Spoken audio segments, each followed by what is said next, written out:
2026년 한국 자동차 시장이 크게 바뀔 수도 있습니다.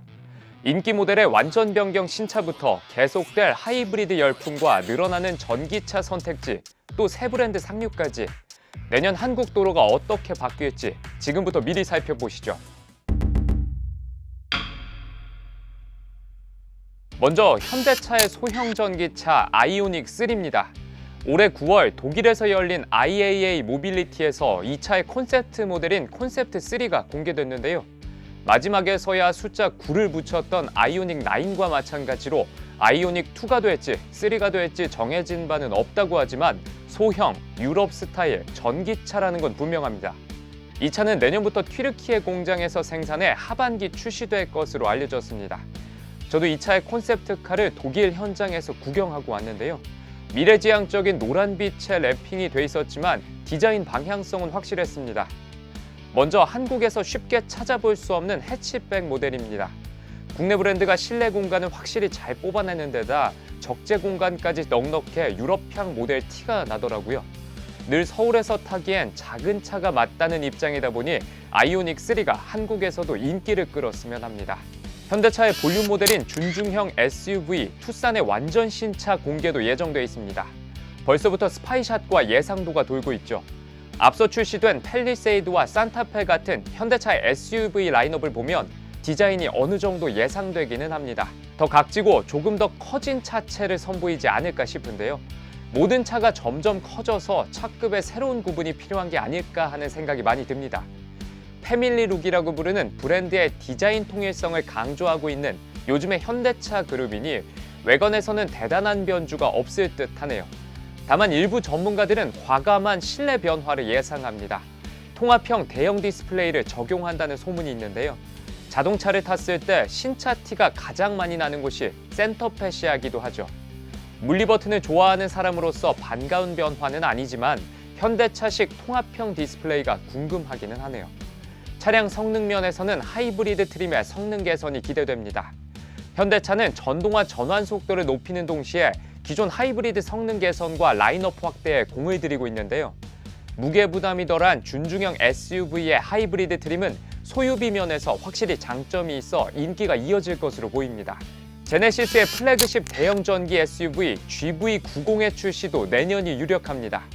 GV80도 큰데 더 큰 SUV가 나온다고? 하시겠지만 요즘 글로벌 브랜드는 대형 SUV 경쟁이 한창입니다.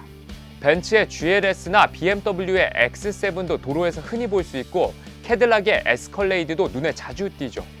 현대차 그룹이 EV9, 아이오닉 9 등을 출시하면서 대형 전기 SUV에 자신감이 생긴 건지 그룹의 가장 럭셔리한 자동차를 전용 전기차로 출시하려나 봅니다. 제네시스가 지금까지 콘셉트카를 멋지게 잘 뽑아와서 디자인 요소에 기대감이 큰데요. 무엇보다 현대차 그룹 처음으로 코치도어를 단 모델이 탄생할지도 모른다는 예측도 나옵니다. 드디어 우리나라에서도 오너 드리븐보다 뒷자리에서 내리는 게 더 잘 어울리는 SUV가 탄생하는 걸까요?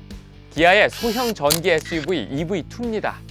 콘셉트카를 통해 대략적인 재원은 공개가 됐는데요. 전장 4.06m, 전폭 1.8m, 그러니까 EV3보다는 당연히 작고 볼보의 EX30과 비슷한 사이즈입니다. 제가 최근에 EX30을 운전할 일이 있었는데요. 컴팩트한 차체에 전기 모터로 구동되니 운전하는 재미가 있더라고요. 서울 도심에서도 어디든 편하게 다녔던 기억이 있네요. 다만 이 모델도 아이오닉 3와 마찬가지로 유럽향 모델이 되지 않을까 싶습니다. 그럼에도 한국에서 전동화 소형 모델들의 인기가 높아지고 있는 만큼 적절한 가격으로 나온다면 충분히 인기를 끌 수 있지 않을까 기대됩니다. 다음은 수입차 브랜드 살펴보시죠. 사실 르노는 국내 완성차 업계로 분류되곤 합니다. 한국에서 개발하고 생산하는 모델이 있어서인데요. 오로라 1 프로젝트였던 그랑꼴레오스가 대성공을 거두면서 오로라 2 프로젝트에 대한 기대감도 커집니다. 사실 프랑스 브랜드인 르노는 큰 차를 주력으로 하는 회사는 아닙니다. 그럼에도 큰 차가 인기인 한국 시장에 맞춰 오로라 2 또한 준대형 SUV로 준비 중이고 전문가들의 디자인 예측을 보면 기존의 아르카나, 그러니까 XM3와 유사한 곡선을 그리는 차가 될 것으로 예상됩니다. 한국에서 개발을 담당해서인지 꼴레오스처럼 넓은 실내 공간을 갖출 것으로 기대되고 무엇보다 하이브리드 트림의 인기가 예상됩니다. 부진을 면치 못했던 르노가 국내 시장에서 일으킨 반전을 오로라2가 이어갈 수 있을지 궁금해지네요. 비아디에 이어 중국의 전기차 브랜드 지커가 한국 시장 등장을 예고했습니다. 첫 모델로는 001이 유력한데요.